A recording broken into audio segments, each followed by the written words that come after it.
नमस्कार दोस्तों, कैसे हैं आप लोग। उम्मीद करता हूं कि आप सभी लोग अच्छे होंगे। तो दोस्तों, मेरा नाम है आकाश और मैं आप सभी का स्वागत करता हूं अपनी YouTube channel A to Z study में। और आज की इस वीडियो में मैं आपको पढ़ाऊंगा क्लास 7 साइंस की बुक क्यूरियोसिटी का chapter number 11 light, shadows and reflections.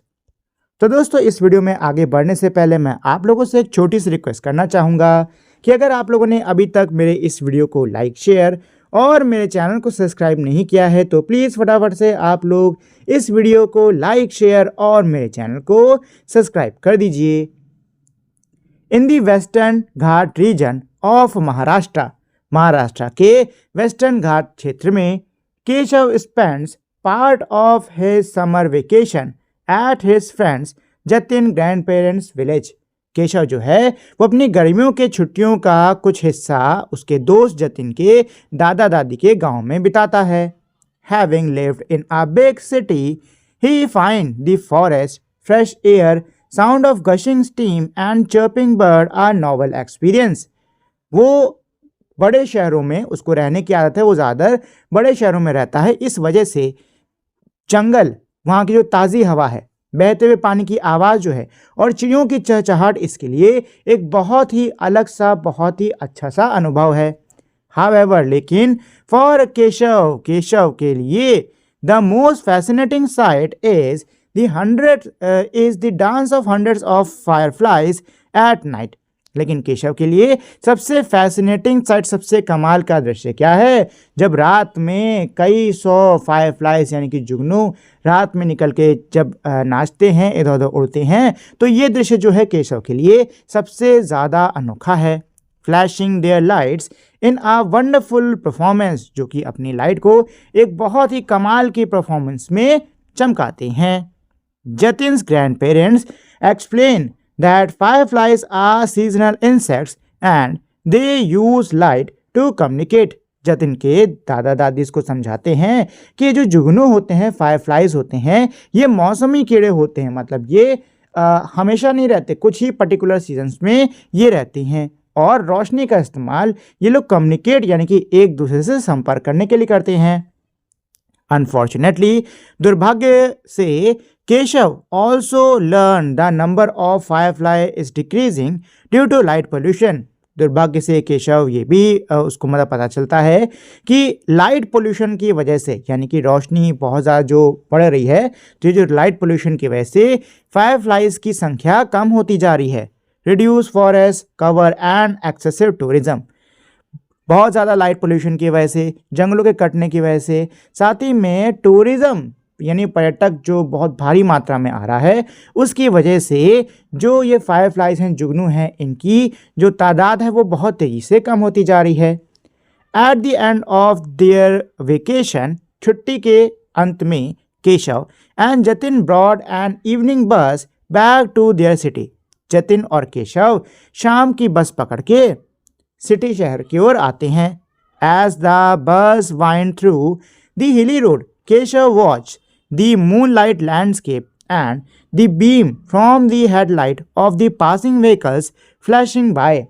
जो ये बस है, जब ये पहाड़ के घुमावदार रास्तों से होते हुए जा रही थी, तो केशव जो है बाहर चांद की चांदनी में घिरी हुई जो बाहर का दृश्य है उसको देख रहा था। साथ ही में पास से निकलते हुए जो गाड़ियां हैं, जो वाहन हैं, उनकी हेडलाइट को ये देख रहा था।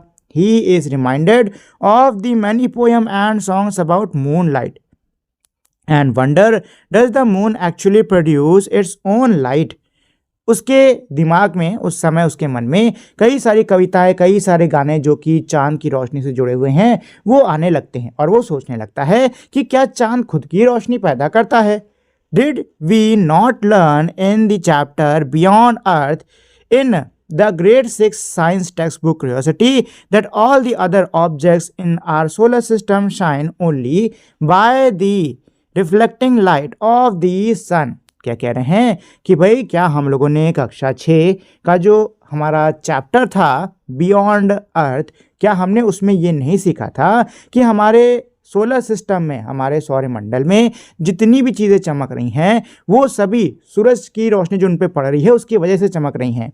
इस moon light just reflected sunlight, क्या जो चांद की रोशनी यानी कि क्या जो मून लाइट है वो सूरज की ही रोशनी है। Which object give of their own light, कौन से ऑब्जेक्ट, कौन सी चीज़ में से उसकी खुद की रोशनी निकलती है। वाइल थिंकिंग, जब ये सब वो सोच रहा था, ही नोटिस समथिंग स्ट्रेंज, उसने कुछ बहुत ही विचित्र सा नोटिस करा। Light seems to move in a straight line, उसने ये नोटिस करा कि जो लाइट है वो स्ट्रेट लाइन, वो सीधी रेखा में ट्रैवल कर रही है। पहला टॉपिक है सोर्सेस ऑफ लाइट, यानी रोशनी के स्रोत। द सन गिव आउट और emit its own light and is the main source of natural light on the earth. जो सन होता है यानी कि हमारा जो सूरज है उसकी खुद की रोशनी होती है, वो खुद से रोशनी निकालता है और पृथ्वी पर प्राकृतिक रोशनी का वो मुख्य स्रोत है। Stars, lightning, natural fire and certain animals also emit their own light। तारे, बिजली का कड़कना, प्राकृतिक आग और कुछ जानवर जो हैं वो अपने खुद की रोशनी निकालते हैं। इन द एंशिएंट टाइम, प्राचीन समय में, human learn to create fire, इंसान ने फायर यानी कि आग को बनाना सीखा। The earliest form of artificial lightning, जो कि एक तरीके से आर्टिफिशियल लाइटनिंग का बहुत ही कह सकते हो पहला रूप था। ठीक है ना भाई, इंसान को शुरुआत में रोशनी जब अंधेरा हो जाता था तो बहुत पहले रोशनी कहाँ से मिलती थी? आग से ही मिलती थी, क्योंकि पहले के टाइम पे टॉर्च और तो होती नहीं थी, पहले के टाइम पे बिजली कुछ नहीं होता था, तो आग से ही उसको रोशनी और गर्मी मिला करती थी। ठीक है, तो इसीलिए जो आग है इसको हम लोग earliest form of artificial lightning भी कहते हैं। विथ टाइम, समय के साथ साथ, they learn to create fire using different fuel such as animal fat, oil, wax and gas. समय के साथ साथ मनुष्य ने अलग अलग ईंधन का इस्तेमाल करके आग बनाना सीखा, जैसे कि जानवरों की चर्बी हो गई, तेल हो गया, मोम हो गई, गैस हो गया इत्यादि। With the invention of electricity and different kind of electric light source, most of the lightning need of humans are now met by electric lighting। क्या कह रहे हैं? बिजली के विकास के साथ में, बिजली के आविष्कार के साथ में और अलग अलग प्रकार की बिजली की रोशनी के स्रोत के विकास के साथ में अब हमारी ज़्यादातर जो रोशनी की ज़रूरत है वो बिजली से ही हमारी पूरी हो जाती है। Objects that emit their own light are called luminous object। वो ऑब्जेक्ट जिनमें से उनकी खुद की रोशनी निकलती है उनको हम लोग ल्यूमिनस ऑब्जेक्ट कहते हैं। Object that do not emit their own light are called non luminous object. वो ऑब्जेक्ट जिनमें से खुद की उनकी रोशनी नहीं निकलती है उनको हम लोग नॉन ल्यूमिनस ऑब्जेक्ट कहते हैं। तो luminous object, non luminous object क्या होते हैं? ल्यूमिनस ऑब्जेक्ट वो ऑब्जेक्ट होते हैं जिनकी खुद की रोशनी होती है, नॉन ल्यूमिनस ऑब्जेक्ट वो ऑब्जेक्ट होते हैं जिनकी खुद की कोई रोशनी नहीं होती है। The moon is a non luminous object. जो मून यानी कि जो चांद है ये हमारा एक नॉन लुमिनस ऑब्जेक्ट है। क्यों है ये नॉन लुमिनस ऑब्जेक्ट? क्योंकि भाई चांद की जो चांदनी हमको रात में नजर आती है वो क्या होती है? सूरज की ही लाइट होती है जो कि मून पे पड़ के रिफ्लेक्ट होकर पृथ्वी पर गिरती है। ठीक है ना, मतलब चांद खुद की रोशनी नहीं निकाल रहा है, इसलिए उसको हम लोग नॉन लुमिनस ऑब्जेक्ट कहते हैं। It does not emit its own light, इसमें से उसकी खुद की रोशनी नहीं निकलती। It just reflects the light emitted by the sun that falls on it. ये बस इस पे पड़ने वाली सूरज की रोशनी को रिफ्लेक्ट कर देता है। Science and society. Light emitting diodes LED lamps are modern light source that consume much less power, are brighter and last longer than traditional lamps. क्या कह रहे हैं दोस्तों?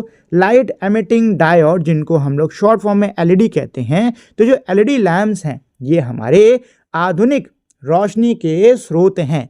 इनमें पावर की खपत भी कम होती है और ये पहले जो हमारे पारंपरिक लैम्प्स हैं उनसे ज़्यादा तेज़ी से ये मतलब उनसे ज़्यादा रोशनी देते हैं, उनसे ज़्यादा लंबे समय तक ये काम करते हैं। This not only reduce electricity bill but is also better for environment. इससे ना सिर्फ बिजली का जो बिल है वो कम होता है बल्कि ये एनवायरनमेंट के लिए, प्रकृति के लिए भी अच्छा होता है। Recognizing their advantages, the Indian government has made substantial effort to promote the use of LED lamps nationwide। क्या कह रहे हैं कि भाई इनके जो फायदे हैं इनको पहचानते हुए भारत सरकार ने कई सारे अथक प्रयास लगाए हैं कि देश भर में जो एलईडी लैंप्स हैं इनको ज़्यादा प्रमोट करा जाए। At their end of life, LED lamp must be appropriately disposed or recycled and not thrown in the garbage। जब LED लाइट्स खराब हो जाती हैं, इनके जब जीवन का अंत हो जाता है, मतलब जब ये पूरी बेकार हो जाती हैं, तब हमें LED लाइट्स को ऐसे ही नहीं फेंक देना है, बल्कि हमको प्रॉपरली इसको डिस्पोज करना है, इसको रिसाइकल करना है। ठीक है। Does light travel in uh straight line? क्या जो लाइट है यानी कि जो रोशनी है वो स्ट्रेट लाइन यानी कि सीधी रेखा में ट्रैवल करती है? तो इसके लिए है यहाँ पे दोस्तों एक एक्टिविटी, चलिए इसको कर लेते हैं। तो ये है एक्टिविटी 11.1। इसका पहला पॉइंट क्या कह रहा है? Take 3 match box and make a hole in the inner tray of each match box exactly at the same position. क्या कह रहे हैं? 3 माचिस की डिब्बियां लो, ठीक है, और उनकी जो अंदर वाली ट्रे होती है ना उसमें छेद कर दो, और तीनों के अंदर वाली डिब्बे में छेद ऐसे करना कि जो छेद है वो सेम जगह पर हो। ठीक है ना, सेम जगह पर हो। Arrange these 3 match box in a straight line. इन तीनों मैच बॉक्स को स्ट्रेट लाइन में ऐसे करके लगा दो आप। Make sure that all 3 holes are exactly at the same height and are in a line as shown in figure 11.4। आपको ये चीज सुनिश्चित करनी है कि जो तीनों होल हैं वो एग्जैक्टली एक ही हाइट पर होने चाहिए। ठीक है ना, लाइन में ऐसे करके इसको आप अरेंज कर दो, जैसा इस फिगर में है वैसे अरेंज कर दो। Place a torch light on the one side of the match box. माचिस की जो डिब्बे आपने लगाए हैं उसकी एक तरफ ऐसे टॉर्च रखो, ensuring that its lamp is at the height of the hole. ये चीज सुनिश्चित करनी है कि लैंप की जो हाइट है वो होल के कैसे होनी चाहिए, सीधे में ऐसे होनी चाहिए। ठीक है। Place a cardboard screen on the other side of the match box and obtain a bright spot on it. क्या कह रहे हैं कि भाई आपको एक कार्डबोर्ड शीट रख देनी है उसकी दूसरी तरफ पे। ठीक है, तो जब आप क्या बोलते हैं इसको ऑन करोगे तो इसके ऊपर ऐसे एक स्पॉट आना चाहिए। ठीक है ना, ऐसे जो स्पॉट आ रहा है ना, ब्राइट स्पॉट, ऐसे स्पॉट आना चाहिए। ठीक है। Move one of the match box slightly to a side और up and down. Are you able to obtain the light spot on the screen now? क्या कह रहे हैं, आपको अब क्या करना है, इसमें से एक इस आगे वाली माचिस को ले लो, इसको थोड़ा ऊपर नीचे करो, इधर उधर करो। क्या अभी आपको इस पर वो ब्राइट स्पॉट मिल रहा है कि नहीं मिल रहा है? ठीक है, ये इसमें करना है आपको। When all the 3 holes are not in the same line, we could not obtain the light spot on the screen। जब तीनों के तीनों जो छेद हैं वो सेम लाइन पे जब नहीं होंगे तो हमको स्क्रीन पर यानी कि पीछे वो ब्राइट स्पॉट नहीं दिखने वाला। These observations suggest that light travel in a straight line। ये ऑब्जर्वेशन हमको ये बताती है कि जो लाइट है वो हमारी स्ट्रेट लाइन यानी कि सीधी रेखा में ट्रैवल करती है। ठीक है ना। अब यहाँ पे बच्ची क्या कह रही है?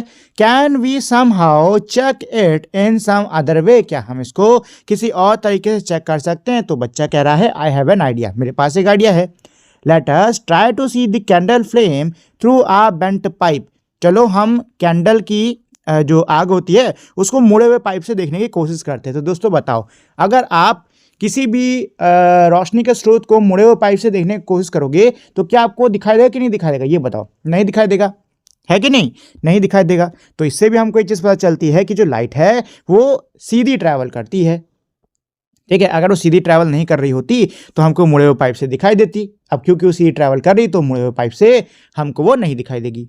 ठीक, चलो तो अब यहाँ पे एक्टिविटी 11.2 है। इसके लिए कुछ क्वेश्चन है कि भाई आपको किसी बड़े की निगरानी में ये करना है। ठीक है, आप क्या कह रहे हैं कि आपको एक पाइप ले लेना है, ठीक है, जो कि फ्लेक्सिबल मटेरियल का हो। ठीक, और उसके बाद आपको ऐसे मोमबत्ती जला के पहले तो उसको ऐसे सीधे सीधे देखना है, और अब इसको आप थोड़ा मोड़ लो और फिर देखने की कोशिश करो। बताओ क्या आपको दिखेगा?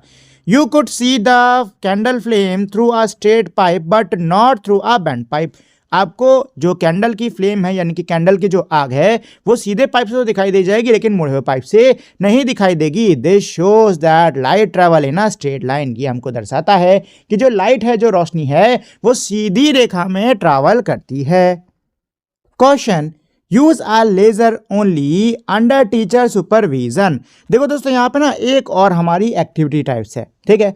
तो इसमें क्या कह रहे हैं कि आपको लेजर का जो इस्तेमाल है वो टीचर की निगरानी में करना है, ठीक है।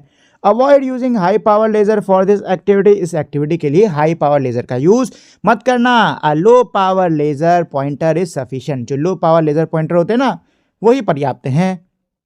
Never point the laser beam directly at anyone's eye as it can cause serious eye damage.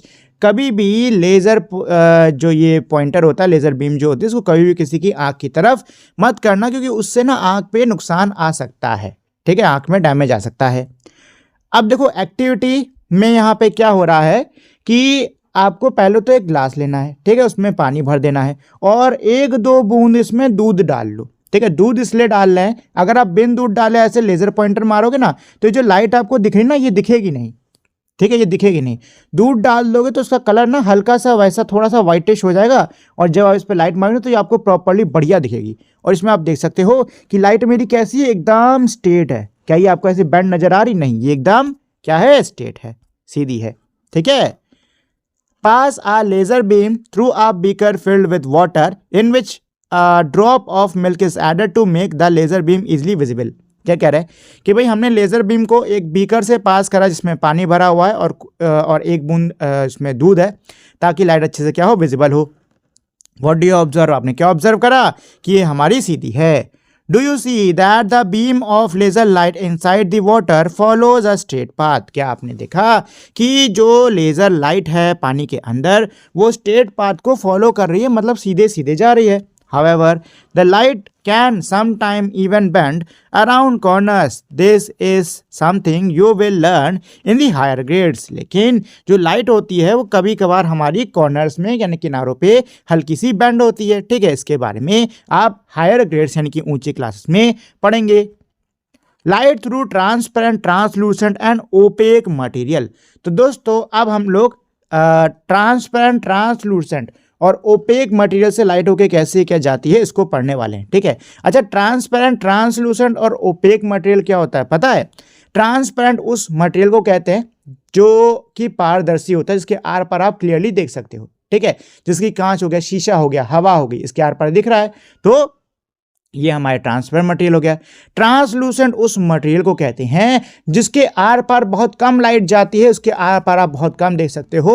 और ओपेक उस मटेरियल को कहते हैं इसके आर पार बिल्कुल भी लाइट नहीं जाती, मतलब आर पार आप बिल्कुल भी नहीं देख सकते हो, जैसे कि आपकी दीवार हो गई, ठीक है। चलो अब यहाँ पे बच्ची कुछ कह रही है, what happens when an object come in the path of light. क्या होता है जब कोई चीज रोशनी के रास्ते में आ जाती है? तो बताओ दोस्तों क्या होगा अगर मैं रोशनी के रास्ते में किसी चीज को रख देता हूं तो क्या होगा? शैडो फॉर्म हो जाएगी। क्या हो जाएगी? शैडो फॉर्म हो जाएगी उसके पीछे, ठीक है। अच्छा, डिपेंड करता है कि वो चीज क्या है। अगर वो ट्रांसपेरेंट चीज है तो आर पार लाइट हो जाएगी, ट्रांसलूसेंट है तो शैडो फॉर्म होगी लेकिन इतनी डार्क नहीं होगी, लेकिन अगर ओपेक मटेरियल आपने रख दिया ना तो एकदम डार्क शैडो फॉर्म होगी, ठीक है।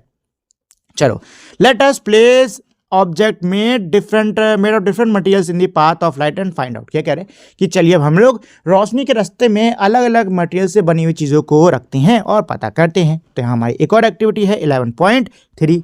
क्या है इसमें? Collect objects made of different materials. आपको चीज़ों को इकट्ठा करना होगा जो कि हमारे अलग अलग मटेरियल्स के बने हों। Also you will need a torch. साथ में आपको टॉर्च की भी ज़रूरत होगी, ठीक है। तो ये है टेबल 11.1। आपको इन चीज़ों को इकट्ठा कर लेना है। Cardboard, paper, glass, tracing paper और थिक क्लॉथ, ठीक है। देखो तो यहाँ पे सबसे पहले क्या है कि आपको बताना है मटेरियल क्या है। ट्रांसपेरेंट है, ट्रांसलूसेंट है, ओपेक है, ठीक है।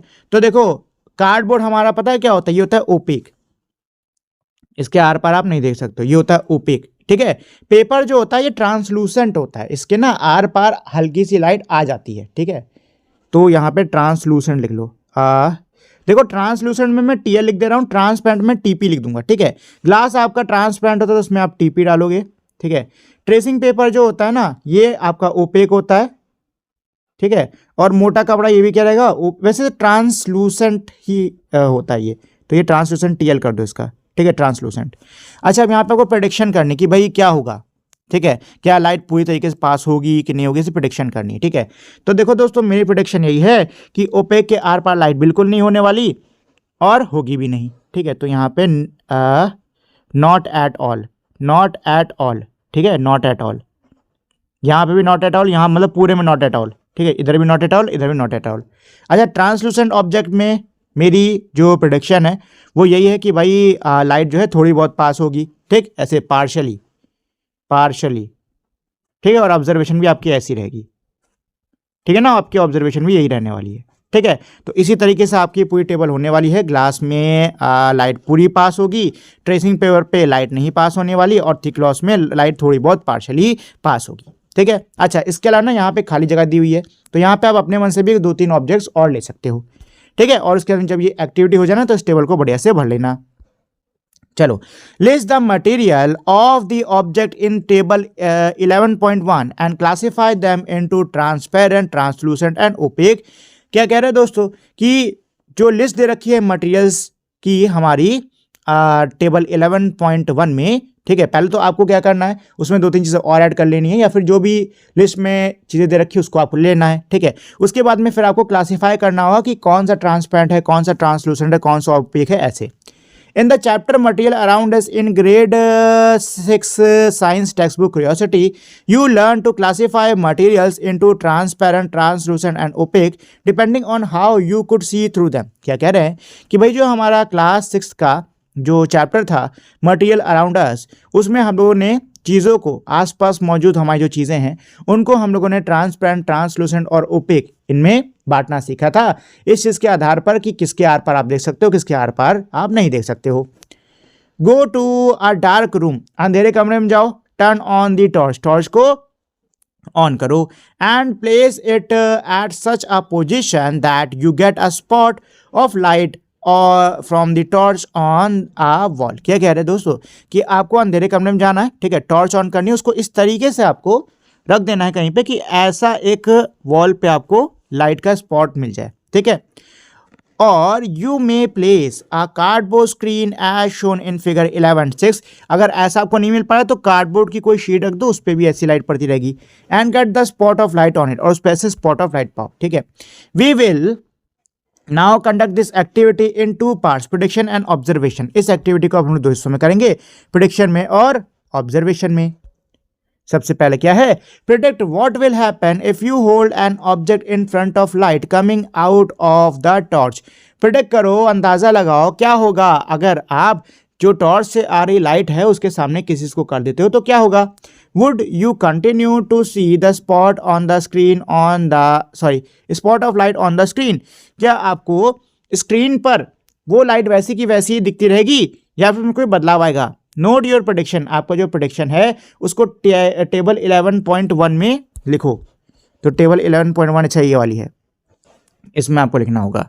ठीक है, और उसके बाद में जो ऑब्जर्वेशन है उसको लिखना है। ठीक है, तो इस एक्सपेरिमेंट को ना आप ऐसे ही कर सकते हो, इस वाले एक्टिविटी को आप ऐसे ही कर सकते हो कि भाई किसी अंधेरे कमरे में जाओ, उसमें टॉर्च को इस तरीके से सेटअप कर दो कि उसकी जो लाइट है वो दीवार पर पड़े। अगर दीवार पर नहीं पड़ पा रही तो कोई कार्डबोर्ड शीट ले लो ना, उसके ऊपर आप डालो। ठीक है, और फिर आपको क्या करना होगा, फिर आपको लाइट के सामने इन चीज़ों को रखना है। ठीक है, और फिर देखना है कि अगर आप जो टॉर्च से आ रही लाइट है उसके सामने इन चीज़ों को रखते हो तो दीवार पर क्या होता है, मतलब जिस पे रोशनी पड़ रही थी ओरिजिनली टॉर्च की, उस पर क्या बदलाव आता है। ठीक है, और जो कुछ भी हो यहाँ लिख देना। ठीक, चलो, was your observation the same as your prediction. क्या आपकी ऑब्जर्वेशन आपके प्रेडिक्शन की तरह ही थी। What conclusion could you draw, आपको क्या कंक्लूजन इसमें मिला। Light passes through almost light passes almost completely through transparent material. Light passes partially through translucent material. Light does not pass through opaque material. क्या कह रहे हैं कि जो रोशनी होती है वो पूरी तरीके से ट्रांसपेरेंट यानी कि पारदर्शी मटेरियल से पास हो जाती है। जो रोशनी होती है वो ट्रांसलूसेंट मटेरियल से थोड़ी बहुत पास होती है, और जो रोशनी होती है वो ओपेक मटेरियल से बिल्कुल भी पास नहीं होती। What happen when an opaque material block the path of light? क्या होता है जब कोई ओपेक मटेरियल रोशनी के रास्ते में रख दिया जाता है तो दोस्तों बनती है परछाई यानी कि शैडो। ठीक है ना। अगर आप रोशनी के रास्ते में किसी ओपेक मटेरियल को रख दोगे, ऐसे मटेरियल को रख दोगे जिसके आसपास बिल्कुल भी लाइट नहीं, आर पार बिल्कुल भी लाइट नहीं होती, तो क्या फॉर्म होगा? शैडो, ठीक है ना। जिस डायरेक्शन में लाइट आ रही है उसके अपोजिट डायरेक्शन में शैडो फॉर्म हो जाएगी, ठीक है।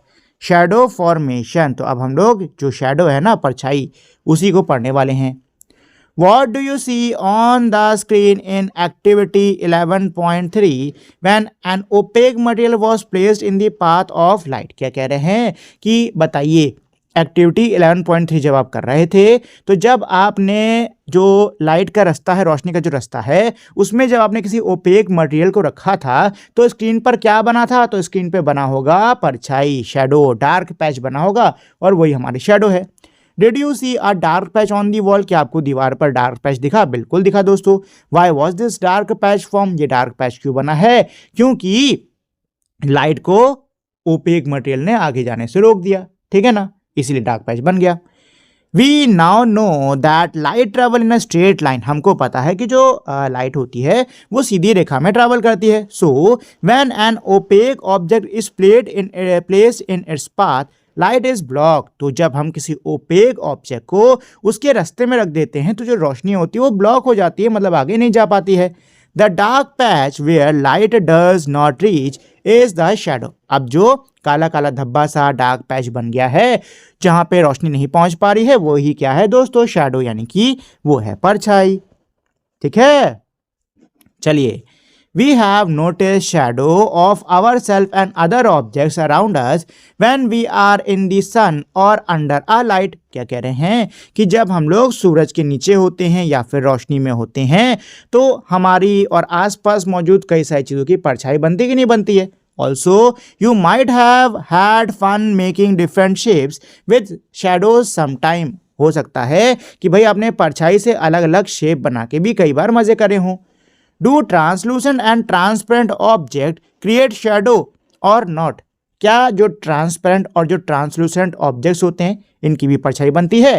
Did you notice that in activity 11.3 opaque objects form dark shadows, translucent objects make lighter shadows, even some transparent object can create faint shadows। क्या कह रहे हैं कि आपने नोटिस करा एक्टिविटी 11.3 में कि जो ओपेक ऑब्जेक्ट्स होते हैं इनकी शैडो डार्कर होती है, मतलब बहुत एकदम काली काली होती है।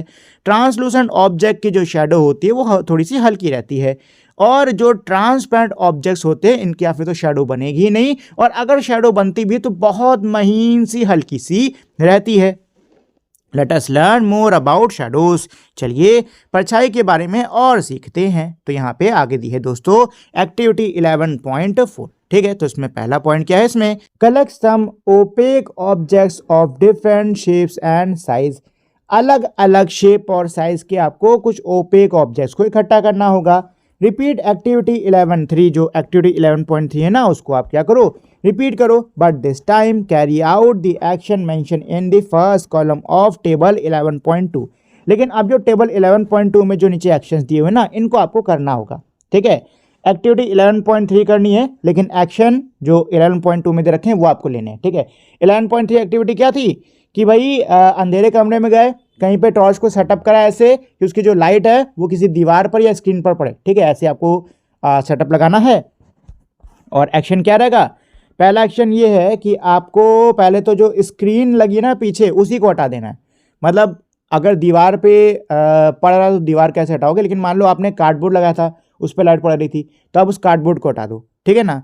तो क्या शैडो, मतलब कैसी शैडो कैसी क्या बन रही है वो आपको लिखना है, ठीक है। अगर ऑब्जेक्ट को हटा देते हो, मतलब जो भी चीज़ आपने रोशनी के रास्ते में बीच में रखी थी उसको हटा दिया, तो बताओ शैडो क्या रहेगी, ठीक है। अगर स्विच ऑफ कर दिया टॉर्च का आपने, मतलब लाइट ही बंद कर दी, ठीक है, तो शैडो क्या रहेगी, ये सब आपको बताना है, ठीक है। देखो, अगर आप स्क्रीन रिमूव कर देते हो तो जिस पे हमारी लाइट पड़ रही थी, ठीक है, अगर आपने उसको हटा दिया तो सीधी सी बात है लाइट जो है वो और दूर तक ट्रैवल करेगी, ठीक है ना, दूर कहीं पे जाके पड़ेगी। अगर आप ऑब्जेक्ट को हटा देते हो तो जो शैडो बन रखी थी उस ऑब्जेक्ट की वजह से वो शैडो चली जाएगी, हट जाएगी, ठीक है। अगर आप टॉर्च को स्विच ऑफ कर देते हो, बंद कर देते हो, तो लाइट बंद हो जाएगी, अंधेरा कमरा हो जाएगा, ठीक है। The object is move closer to the screen keeping the torch and the screen fixed. अब आपने क्या करा कि जो ऑब्जेक्ट है उसको आप स्क्रीन के पास ले आए, ठीक है। मतलब ये टॉर्च थी, इससे ये लाइट जा रही थी, ये स्क्रीन है, और अब जो ऑब्जेक्ट यहाँ पे ना उसको आप क्या लिया, इस यहाँ पे पास लिया है, ठीक है। तो देखो जब आप उसको स्क्रीन के पास लाओगे ना तो जो शेडो बन रही होगी वो छोटी हो जाएगी, ठीक है ना।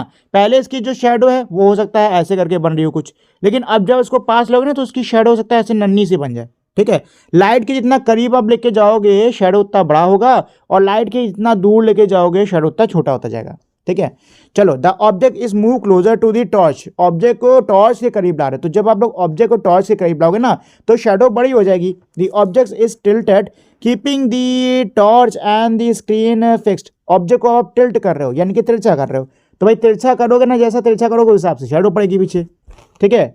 The colour of the object is change, जो कलर है ऑब्जेक्ट का उसको चेंज कर दे रहे हो। देखो दोस्तों, अगर ओपेक ऑब्जेक्ट है तो इससे फर्क नहीं पड़ता कलर क्या है उसका, जो भी कलर करना है करो, लेकिन जो आपकी शेडो है वो तो डार्क ही रहने वाली है, ठीक है। ओपेक मटेरियल की जो शेडो है हमेशा डार्क रहती है, कलर से मतलब नहीं होता, ठीक।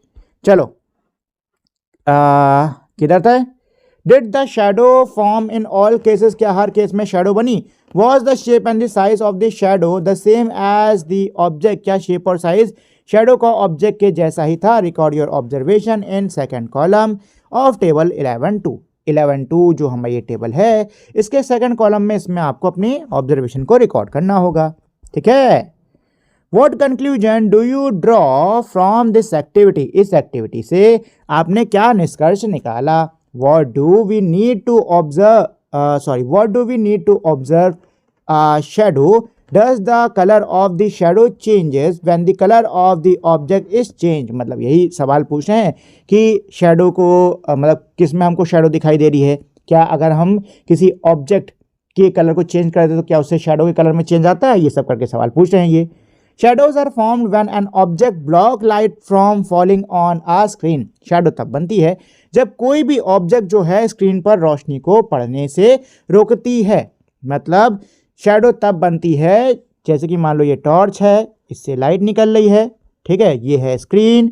अब अगर आप यहाँ पर कोई ऑब्जेक्ट ले आते हो, मतलब ये जो लाइट स्क्रीन पे पड़नी थी इस ऑब्जेक्ट की वजह से वो रुक गई और यहाँ बन गई शेडो, ठीक है। मतलब शेडो कब बनता है? शेडो तब बनता है जब कोई भी जो ऑब्जेक्ट है वो लाइट को स्क्रीन पर गिरने से रोकता है। We need a source of light and opaque material and a screen to observe a shadow. Shadow को ऑब्जर्व करने के लिए हमको रोशनी का स्रोत चाहिए, कोई ओपेक ऑब्जेक्ट चाहिए और हमको स्क्रीन चाहिए। द वॉल, फ्लोर, ग्राउंड और any other surface act as a screen for observing shadow in our daily life. रोजमर्रा के जीवन में वॉल मतलब दीवार हो गया, ज़मीन हो गई, छत हो गई, किसी पर भी कोई भी जो हमारी ये सरफेस है ये एज अ स्क्रीन काम कर सकती है। आप इनको मतलब रोज अपने लाइफ में इन पे आप शेडोज़ को देख सकते हो, ठीक है। जैसे कि अभी मैं जिस रूम में हूँ उसके एक तरफ बल्ब लगा हुआ है, ठीक है, जिसकी वजह से मेरे ऊपर जो पंखा लटका है उसकी शेडो बन रही है उसकी दूसरी तरफ, ठीक है। ऐसे आप लोग भी देखो अपने रूम में इधर उधर दिखेगी आपको शेडो जरूर।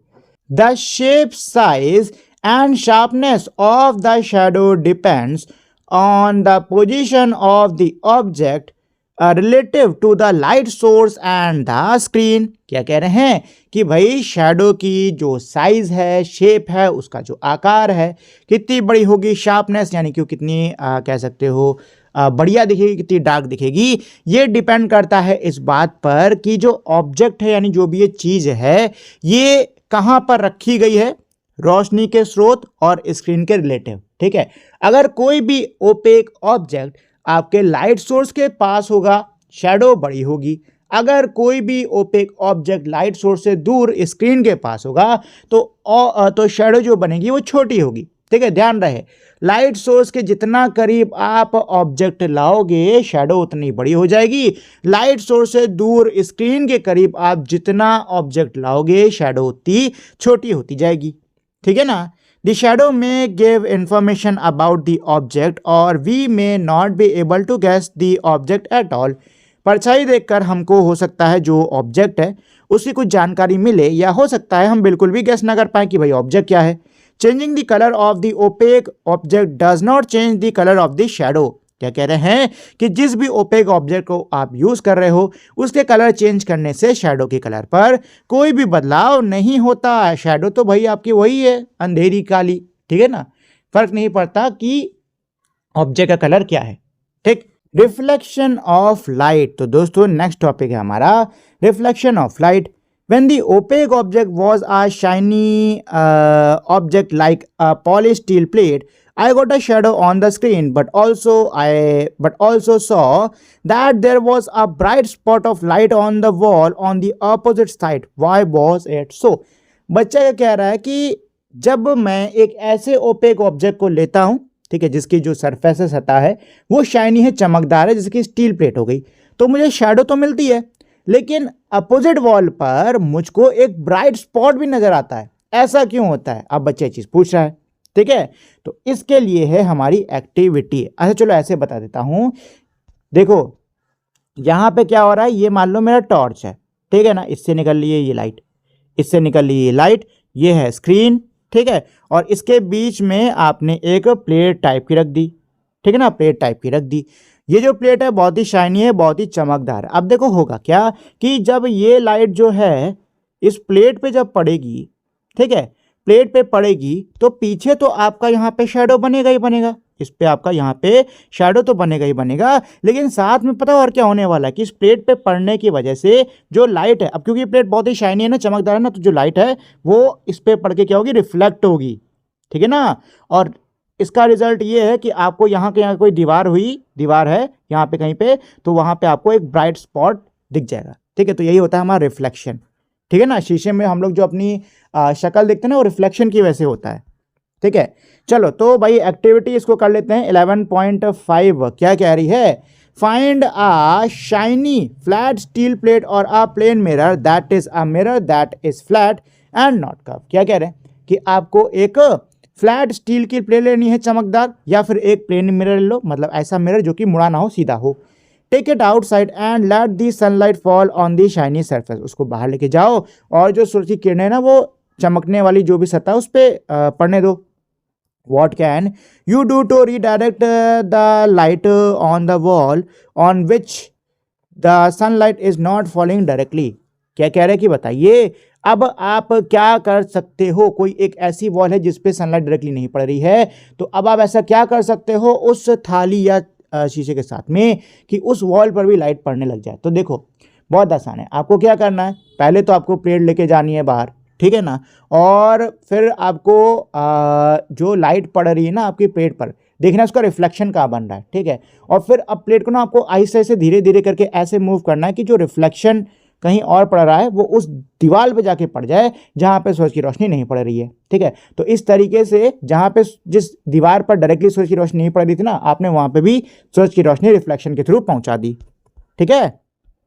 ऐसे देखो, ऐसे जैसे बच्ची कर रही है ना, यहाँ से आई, इस पर पड़ी और अब इस पर पड़ रही है, ऐसे रिफ्लेक्ट हो रही है, ठीक है। चलो टर्न दी शाइनी प्लेट और mirror in different direction to redirect the light onto a wall और नियर बाय सरफेस। क्या कह रहे हैं कि भाई जो शाइनी प्लेट है या फिर जो मिरर है उसको आपको अलग अलग डायरेक्शंस में क्या करना है, मूव करना है, घुमाना है, ठीक है। जो लाइट इस पर पड़े ना उसको उधर डालना है। Do you see a spot of light on the wall. क्या आपको दीवार पर रोशनी पड़ते दिखाई दे रही है। Does it mean that the shiny plate और mirror has change the direction of the light. क्या इसका मतलब ये है कि जो शाइनी प्लेट थी या फिर जो शीशा था इसने रोशनी की दिशा को बदल दिया। Now tilt the shiny plate or mirror in different ways and observe the light spot on the wall। अब क्या कह रहे हैं कि अब आपको जो टाइनी प्लेट है या फिर जो शीशा है इसको अलग अलग तरीके से आपको तिरछा करना होगा और ऑब्जर्व करना होगा कि दीवार पे जो ये हमारा लाइट स्पॉट है उसमें क्या बदलाव आ रहा है। Does it change position. क्या इसकी पोजिशन चेंज होती है। Notice how light always travel in straight line and change direction when it's fall on a shiny plate और mirror.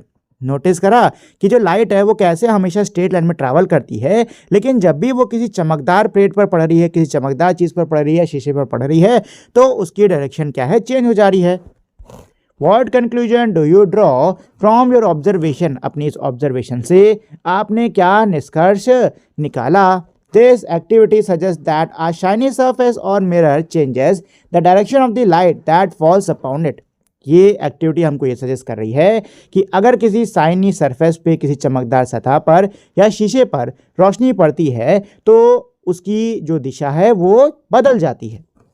This change in direction of the light by a mirror is called reflection of light. यही जो दिशा में आया बदलाव है किसी शीशे की वजह से या शाइनी सरफेस की वजह से, इसी को हम कहते हैं reflection of light. Let us try to understand the reflection of light by a mirror. चलो शीशे की सहायता से अब हम रिफ्लेक्शन ऑफ लाइट को समझने की कोशिश करते हैं। तो इसके लिए है दोस्तों हमारे पास में activity 11.6। Take a plane mirror with stand, a torch, a comb, a sheet of white paper and a strip of black paper. देखो यहाँ पे पहले तो आपको क्या क्या सामान चीज एक्टिविटी के लिए वो दिया हुआ है। आपको प्लेन मिरर शीशा लेना है, उसके साथ में स्टैंड हो तो बहुत ही बढ़िया है। टॉर्च लेना है, कंघी लेनी है, एक सफ़ेद कागज का पूरा पेज ले लो और एक पट्टी लेनी है आपको काले रंग के कागज की, ठीक है। Using the black paper close all the opening of the comb except for one to make a thin slit. क्या कह रहे हैं कि भाई ये जो काला पेपर है इसका यूज करते हुए आपको कंघी के सारे ओपनिंग्स को क्या कर देना है, बंद कर देना है, ठीक है। बस एक हल्की सी आपको सांस इसमें ऐसे रखनी होगी। Spread a white paper on A table. Table के ऊपर सफ़ेद जो पेपर है ना उसको ऐसे बिछा लो, ठीक है। ये इसके नीचे आपको दिख रहा है लेकिन ये व्हाइट पेपर ही बिछा हुआ है।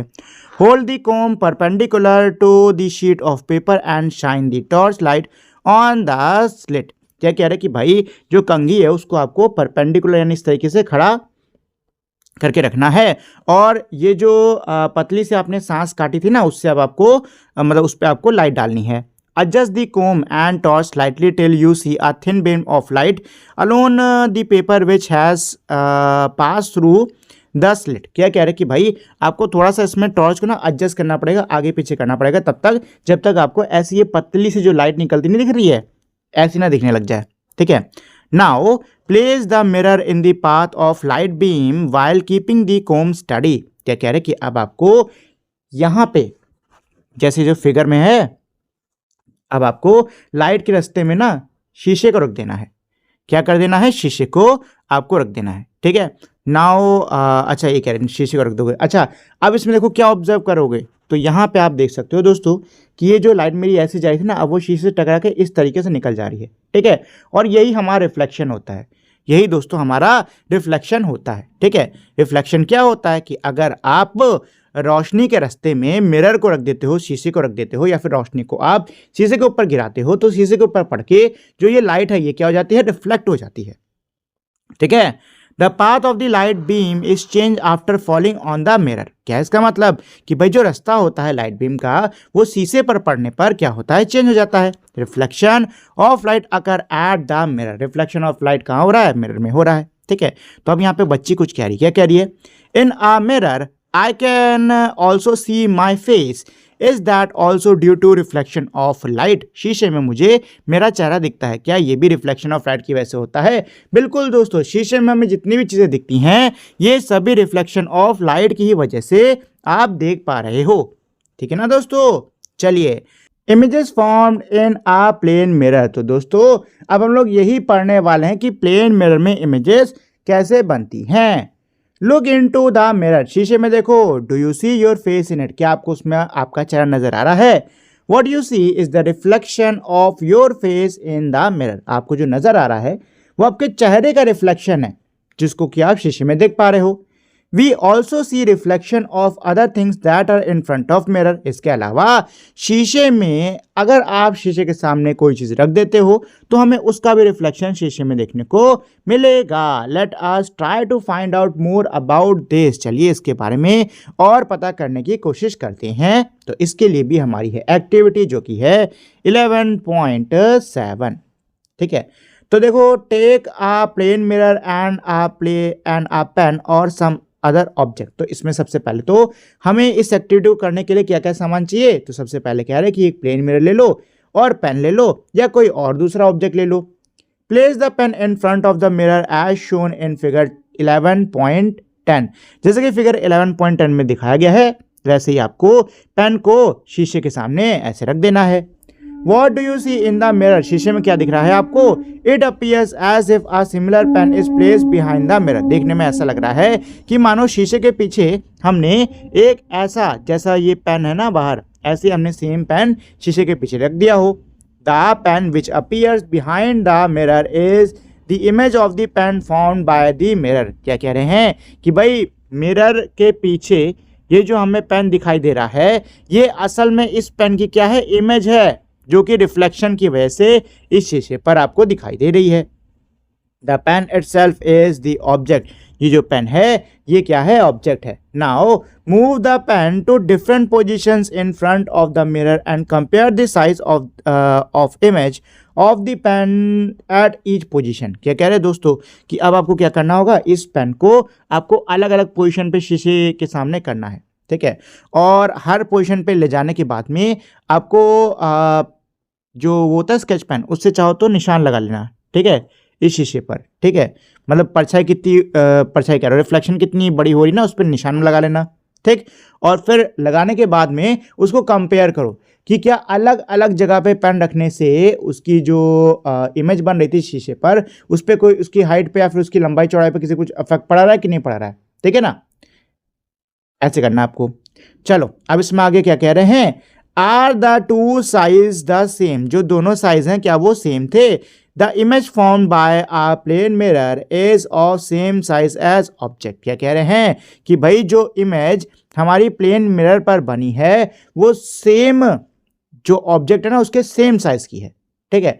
मतलब ये है कि अगर आप शीशे के सामने जाके खड़े होते हो तो आपको शीशे में आपको जो चेहरा नजर आएगा ना वो सेम साइज का होगा, जैसा आपका चेहरे का साइज है ना वही सेम साइज का आपको शीशे के अंदर भी आपका चेहरा नजर आएगा, ठीक है। ऐसा नहीं कि आपका चेहरा छोटा है तो शीशे में बड़ा दिखेगा, हाँ दिख सकता है, लेकिन उसके लिए जो मिरर है ना उसको कर्व होना चाहिए, मुड़ा उड़ा होना चाहिए। अगर एकदम सीधा मिरर है, प्लेन मिरर है, तो जितने बड़े आप हो उतना बड़ा आपको शीशे में आपकी इमेज दिखेगी, ठीक है। चलो again move the pen to different position in front of the mirror and observe if the image is upright at each position. क्या कह रहा है आपको, फिर से पेन को मिरर के सामने इधर उधर करना होगा और ये ऑब्जर्व करना होगा कि जो इमेज बन रही है क्या वो अपराइट है, मतलब सीधी है पोजीशन में। Does the tip of the pen appear on top at each position, क्या हर पोजीशन में जो टिप है यानी कि जो नोक है पेन की वो हमेशा ऊपर ही है। And upright image is called erect, जो अपराइट इमेज यानी कि जो सीधी इमेज होती है इसको हम लोग इरेक्ट इमेज बोलते हैं। An image found by plane mirror is erect, जो इमेज प्लेन मिरर पे बनती है वो हमारी कैसी रहती है, इरेक्ट होती है। Now place a screen vertical behind the mirror, move it around, do you get the image on the screen, repeat this by placing the screen in front of the mirror. क्या कह रहे कि अब आपको शीशे के पीछे आपको स्क्रीन रख देनी है, ठीक है। उसको इधर उधर मूव करो, क्या आपको इमेज बनती नजर आ रही है, मतलब उस स्क्रीन पे आपको कोई इमेज बनती नजर आ रही तो नहीं दिखेगी आपको। देखो जो इमेज बन रही शीशे पर वो किसकी वजह से बन रही, रिफ्लेक्शन की वजह से बन रही, ठीक है। अब अगर आप शीशे के पीछे कोई भी स्क्रीन रख देते हो तो क्या उस पर रिफ्लेक्शन हो रहा है, नहीं, उस पर रिफ्लेक्शन नहीं हो रहा क्योंकि वो शीशे के पीछे है, ठीक है ना, वो शीशे के पीछे है तो इमेज कोई भी उस पर नहीं बनने वाली, ठीक है। The image formed by a plane mirror can not be obtain on a screen. क्या कह रहे हैं कि प्लेन मिरर पे बनने वाली जो इमेज है वो हमको स्क्रीन पर नहीं मिलने वाली। अब यहाँ पे हमारा एक और एक्टिविटी है, एक्टिविटी 11.8। क्या है इसमें, stand in front of a plane mirror के सामने खड़े हो and look at your image, और अपनी तस्वीर को देखो। Notice how far it appear to be from the mirror, notice करो कि वो मिरर से कितनी दूर दिखने में लग रही है। Now stand close to the mirror, अब शीशे के पास खड़े हो। Is the mirror also closer to is the image also closer to the mirror, क्या जो आपकी इमेज बन रही है शीशे में क्या अब वो भी शीशे के करीब है, बिल्कुल sir. stand at different distance from the mirror and notice how far the image appear to be from the mirror in each case। क्या कह रहा है कि आपको शीशे से अलग अलग दूरी पर खड़ा होना होगा और फिर ये नोटिस करो कि हर बार जब आप अलग अलग दूरी पे खड़े हो रहे हो तो हर बार जो इमेज है वो कितनी कितनी क्या दूर बन रही है, ठीक है ना, मिरर से कितनी कितनी क्या दूर बन रही है, ठीक है। चलो do you find any relation between your distance from the mirror and the distance of your image from the mirror. क्या कह रहे हैं कि क्या आपको कोई संबंध पता चला आपके दूरी, मतलब शीशे से आपकी दूरी के बीच में और जो इमेज बन रही है शीशे में उसकी दूरी के बीच में, ठीक है, क्या आपको कोई संबंध पता चला? You might have noticed that when you stand close to the plane mirror, the image also appears to be close in the mirror. आपने हो सकता है नोटिस करा हो कि जब भी आप प्लेन मिरर के करीब खड़े होते हो तो जो इमेज बन रही होती है वो भी क्या होती है, प्लेन मिरर जो मिरर है ना उसके करीब होती है. The image appears to be far from the mirror when you stand far from the plane mirror. और जो इमेज है वो दिखने में दूर लगती है अगर आप शीशे से दूर खड़े हो तो. ठीक है, अगर आप दूर खड़े होगे तो जो इमेज बनेगी ना शीशे में वो भी देखने में क्या लगेगी कि वो कैसी है, शीशे से दूर है. Raise your left hand. Which arm does your image raise. क्या कह रहे हैं, अपने लेफ्ट हैंड को उठाओ. कौन सा हाथ इमेज जो बनी है शीशे में वो कौन से हाथ को उठा रही है. Touch your right ear. अपने राइट ईयर को छुओ. Which ear does your image touch. कौन से कान को आपकी जो इमेज है वो टच कर रही है. You find that your left appears right on your image and your right appears left on your image. आपको ये पता चलेगा, आप ये पाओगे कि आपका जो लेफ्ट है वो मिरर में राइट है. ठीक है, और आपका जो राइट है वो जो इमेज बन रही है ना मिरर में वो लेफ्ट है. ठीक है, देखो जो इमेज बनती है हमारी मिरर में वो उल्टी होती है. ठीक है, मतलब आपका जो लेफ्ट साइड है ना वो मिरर में आपको राइट साइड पे दिखेगा और जो आपका राइट साइड है वो आपको मिरर में लेफ्ट साइड का दिखेगा. ठीक है ना. This type of perceived left right reversal is called lateral inversion. क्या कह रहे हैं कि यही जो लेफ्ट राइट रिवर्सल हमको देखने को मिलता है इसको हम लोग लेटरल इन्वर्जन कहते हैं. There is lateral inversion in the image form by a plane mirror. जो प्लेन मिरर होता है ना इसमें जो इमेज बनती है उसमें लेटरल इन्वर्जन होता है. ठीक है, मतलब प्लेन मिरर में बनने वाली जो इमेज है वो हमेशा हमारी क्या होती है, लेफ्ट राइट होता है और राइट उसमें लेफ्ट दिखता है. ठीक है, चलो अब यहाँ पे बच्चा क्या कह रहा है. Oh now I realize why. ये एम्बुलेंस है लेकिन उल्टा लिखा हुआ है. Is written on an ambulance. बच्चा कह रहा है अच्छा अब मुझे पता चला कि एम्बुलेंस पे ऐसे क्यों लिखा होता है. It reads ambulance when viewed from rear view mirror of the vehicle ahead of the ambulance. Ambulance से आगे कोई गाड़ी है और उसके रेयर व्यू मिरर में अगर कोई देखेगा तो उसको ये जो उल्टा वाला एम्बुलेंस है ना ये ऐसा सीधा दिखाई देगा. ठीक है, चलिए. Fascinating fact. When mirror were invented is not known. क्या कह रहे कि भाई शीशों का आविष्कार कब हुआ ये तो नहीं पता. Earlier mirrors were made by polishing stone or metal. शुरुआत में पहले शीशों को पत्थर या फिर धातु को पॉलिश करके बनाया जाता था.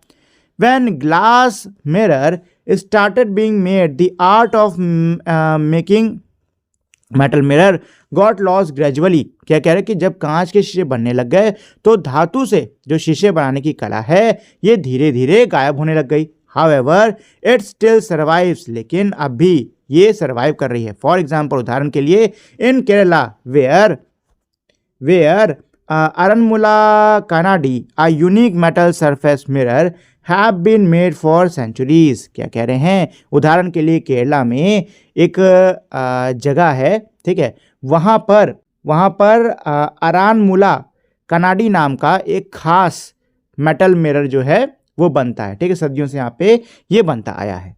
ठीक है, चलो अब यहाँ पे बच्ची कुछ कह रही. क्या कह रही है. Can we see an image of an object only in a mirror और are there some other ways as well. क्या कह रहे हैं कि भाई किसी भी ऑब्जेक्ट की जो इमेज बनती है क्या हमको वो सिर्फ और सिर्फ मिरर यानी कि शीशे में दिखाई देगी या उसको देखने का कोई और भी तरीका होता है. Pin hole camera. तो दोस्तों अब हम लोग पिन होल कैमरा के बारे में सीखेंगे.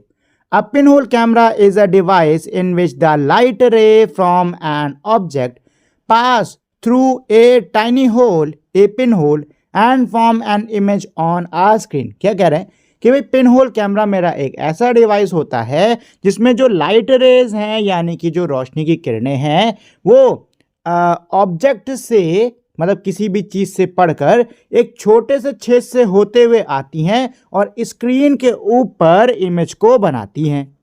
ठीक है, जैसे कि यहाँ पे आप देख सकते हो, यहाँ पे आप देख सकते हो कि ये भाई हमारा कार्डबोर्ड टाइप का लगा है. यहाँ पे छेद है, इधर ये जो आग है ये जल रही है और ये जो स्क्रीन है ना यहाँ पे आपको इस छेद से जो लाइट आ रही है उसके थ्रू स्क्रीन पे इमेज बन रही किसकी, इस जलते हुए आग की। ठीक है, तो पिन होल कैमरा जो है वो हमारा इस तरीके से काम करता है। ठीक, अच्छा अब यहाँ पे एक्टिविटी है 11.9। क्या है इसमें? अच्छा पहली चीज उसमें यही कह रहे हैं कि भाई किसी बड़े की निगरानी में करना। अब सबसे पहले इसमें क्या क्या चीजें लेनी है वो दिया हुआ है कि आपको एक कार्डबोर्ड का टुकड़ा चाहिए, कैंडल मोमबत्ती चाहिए, और आपको कार्डबोर्ड पे एक छोटा सा छेद कर देना है। ठीक है, सेकंड इसमें पॉइंट क्या है, इन आ डिमली लिट रूम, एक ऐसा कमरा जो कि डिमली लिट हो, मतलब जिसमें लाइट वाइट कम हो। ठीक है, position the cardboard at the short distance from a screen, screen से बहुत ही शॉर्ट यानी कि बहुत ही कम दूरी पे आपको कार्डबोर्ड को ऐसे रख देना है। ठीक है, स्क्रीन से बहुत ही कम दूरी पे कार्डबोर्ड को ऐसे रख देना है। थर्ड क्या है, place a lit candle in front of it as shown in figure 11.12 A, जैसा 11.12 ए में दर्शाया गया है वैसे आपको एक लिट यानी कि जलती हुई कैंडल को इस तरीके से यहां पे रख देना है। What do you see on the screen, screen पे क्या दिख रहा है आपको, light comes from the flame passes through the hole on the cardboard and form an image of candle flame on the screen, रोशनी जो कि यहां से छेद से होते हुए आ रही है, जो लाइट जो है यानी कि जो रोशनी जो है वो इस छेद से होते हुए जो आ रही है ये इस स्क्रीन के ऊपर इमेज बना देगी किसकी, जलती हुई कैंडल की। अच्छा ये जो रोशनी आ रही है किसकी है, इस जलती हुई कैंडल की रोशनी है। Do you notice anything surprising, क्या आपको कुछ सरप्राइजिंग आपने इसमें नोटिस करा? The image of the candle flame is upside down, जो इमेज है कैंडल फ्लेम की वो अपसाइड डाउन है यानी कि उल्टी है। ठीक है, देखो ये जो लौ का ऊपर वाला हिस्सा ना ये नीचे है और ये मोमबत्ती वाला हिस्सा क्या है, ऐसे ऊपर है। ठीक है, इसको हम लोग क्या बोलते हैं, ऐसी इमेज को हम लोग बोलते हैं इन्वर्टेड, जो उल्टी होती है ना उसको हम लोग बोलते हैं inverted. Let us now make a pin hole camera which you can use outdoor, चलो अब पिन होल कैमरा बनाते हैं जिसको कि आप आउटडोर यानी कि बाहर इस्तेमाल कर सकते हो। ठीक है, तो ये अगली एक्टिविटी में पिन होल कैमरा कैसे बनाते हैं वही दिया हुआ है। तो इसमें पहला पॉइंट क्या कह रहा है, take 2 boxes of cardboard such that one can slide into another with very little gap in between them, cut open one side of each box. देखो क्या कह रहे हैं कि आपको 2 कार्डबोर्ड बॉक्स ले लेने और ऐसा बॉक्स आपको ऐसे 2 बॉक्स लेने होंगे कि एक जो बॉक्स है ना वो दूसरे वाले के अंदर चला जाए और बाहर आ जाए बड़े आराम से और बहुत ही कम जगह बचे। ठीक है, इसको डालने के बाद में अंदर बहुत ही कम जगह बचे। ठीक है, और आपको दोनों जो डब्बे लिए ना उनके एक साइड को काट लो। The opposite face of the longer box make a small hole in the middle. ठीक है, अब जो आपका लार्जर बॉक्स है यानी कि जो आपका बड़ा वाला बॉक्स है आपको उसके अपोजिट तरफ जो आपने साइड काटी ना उसके अपोजिट तरफ आपको एक नन्हा सा होल बना लेना है। On the opposite face of the smaller box, अभी जो छोटा वाला बॉक्स है ना इसके अपोजिट फेस पर जहां पे आपने काटा था ना इसके अपोजिट फेस पर cut out square from the middle with side about of about 5-6 centimetre, आपको स्क्वायर काट लेना बीच में। ठीक है, और इसके साइड 5 से 6 सेंटीमीटर इतने रखना। Cover the opening with a thin translucent paper like a tracing paper to form a screen, figure 11.13b। क्या कह रहे कि अब ये जो ओपनिंग है ना इस पे आपको ट्रांसलूसेंट पेपर जैसे कि ट्रेसिंग पेपर हो गया ना वैसा कुछ आपको लगा देना है।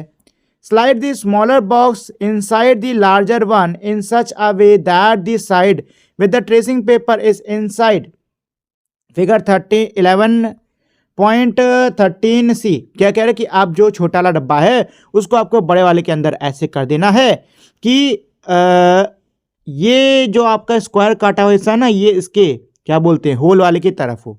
ठीक है, इस तरीके से हो। Hold the pin hole camera with the pin hole facing the object and look through the open side of the smaller box. क्या कह रहे कि भाई जो पिन होल कैमरा को आपको जिस भी ऑब्जेक्ट को देखना है ना उसकी तरफ आप उसको करो। ठीक है, जो पिन होल वाली साइड है वो चीज की तरफ होनी चाहिए जिसको आपको देखना है। ठीक है, cover your head and the camera with a dark cloth, एक काले कपड़े से डार्क कपड़े से अपने सिर और कैमरे को ढक लो। Look at the distant object, दूर की चीजों को देखो जैसे कि पेड़ हो गया बिल्डिंग हो गया। सनलाइट में उसको देखो, मतलब खूब दिन में उसको देखो। आपको कैसे इसका यूज़ करना है, आपको जिस भी चीज़ को देखना है, ठीक है, उसकी तरफ आपको पिन होल वाली जो साइड है ना उसको रखना है, और ये जो छोटा वाला डब्बा है इसको इसके अंदर बाहर करते रहना है। कब तक? जब तक कि ट्रेसिंग पेपर पे जो भी इमेज आप देखना चाह रहे हो ना वो नहीं बन जाती। ठीक है, बन जाए मतलब आपका ये कैमरा काम कर रहा है। ठीक, चलो। Do the image seen in the camera show the colour of the object on the other side. कैमरे में जो इमेज दिख रही हैं, जो इमेजेस दिख रही हैं, क्या वो ऑब्जेक्ट यानी चीजों के रंग को दिखा रही हैं? आर दी इमेज इरेक्ट और अपसाइड डाउन? बताना है आपको जो इमेजेस बन रही हैं वो कैसी हैं, इरेक्ट हैं, सीधी हैं, या अपसाइड डाउन यानी कि उल्टी हैं। डीप डाइव, ठीक है, a pin hole camera give an upside down image. जो पिन होल कैमरा होता है इसमें हमारी अपसाइड डाउन यानी कि उल्टी इमेज आती है। On the other hand, there is lateral inversion in the image formed by a mirror. वहीं दूसरी तरफ शीशे में जो इमेज बनती है उसमें lateral inversion होता है, यानी कि वो उल्टी होती है, लेफ्ट साइड राइट में, राइट साइड लेफ्ट में, but it is not upside down. लेकिन ये अपसाइड डाउन यानी ऊपर नीचे नहीं होती। We will learn more about this in higher grade. इसके बारे में हम लोग हायर ग्रेड्स में और अच्छे से सीखेंगे। Making some useful items. After having learned the light travel in a straight line and is reflected by mirror, it is time to create some useful items based on this learning. क्या कह रहे हैं कि भाई ये सीखने के बाद में कि लाइट जो है वो स्ट्रेट लाइन में ट्रैवल करती है और शीशा लाइट को रिफ्लेक्ट करता है, ये जानकारी जानने के बाद में आइए कुछ काम की चीज़ों को बनाते हैं। तो इसमें सबसे पहले हम लोग पेरिस्कोप को बनाने जा रहे हैं, ठीक है ना। Periscope, we can make a simple periscope by placing two plane mirror in a Z shape box as shown in figure 11.14। जैसे कि हमको 11.14 इमेज में दिखाया गया है, हम लोग एक साधारण सा पेरिस्कोप बना सकते हैं। इसके लिए हमें दो प्लेन मिरर्स को जेड शेप वाले बॉक्स में लगाना होगा। Reflection from two mirrors enable us to see objects that are not visible directly. यहाँ पे दो शीशे लगे, एक शीशा इधर है, एक शीशा इधर है, ठीक है। तो देखो होगा क्या, जो भी ऑब्जेक्ट है, मान लो यहाँ पे पत्तियां हैं, ठीक है। अब पत्तियों पे लाइट पड़ के इस पे आएगी, इस मिरर पे पहले इमेज फॉर्म होगा, ठीक है ना। अब इस मिरर पे इमेज फॉर्म में साथ में अब जो लाइट है ना वो सीधे आके इस वाले मिरर पे पड़ेगी, ठीक है ना। और अब इस मिरर पे जो इमेज है ना वो फॉर्म होगा और फिर ये लाइट हमारी आंखों पे पड़ेगी और हमको जो इमेज है वो दिखाई देगी, ठीक है। Periscope are used in submarine tank और by soldiers to see outside their bunker. Periscope का इस्तेमाल सबमरीन में किया जाता है, टैंक्स में किया जाता है और सिपाहियों द्वारा किया जाता है बंकर के बाहर देखने के लिए। You may use it to look ahead when standing behind taller friend. इसका इस्तेमाल आप आगे देखने के लिए कर सकते हो जब आप के सामने कोई लंबा दोस्त खड़ा हो तब, ठीक है। चलो अगला इसमें दिया है कोलाइडोस्कोप, ठीक है। Get 3 rectangular plane mirror strip of equal width and join them together in triangular manner as shown in figure 11.15a। तो अब इसमें हम लोग कोलाइडोस्कोप बनाने वाले हैं। तो कोलाइडोस्कोप बनाने के लिए क्या करना है, आपको 3 शीशे लेने हैं, ठीक है, जिनकी जो चौड़ाई है वो क्या हो, इक्वल हो, ठीक है। और इस तरीके से जैसे ये इमेज में दिखाया गया ना, इस तरीके से आपको इनको ट्रायंगुलर शेप में ऐसे करके जोड़ लेना है। You may use 3 strip of thick reflective paper instead of mirror. अगर आप चाहो तो 3 मोटी जो रिफ्लेक्टिव पेपर होता है ना उसकी स्ट्रिप का यूज कर सकते हो अगर मिरर नहीं है तो।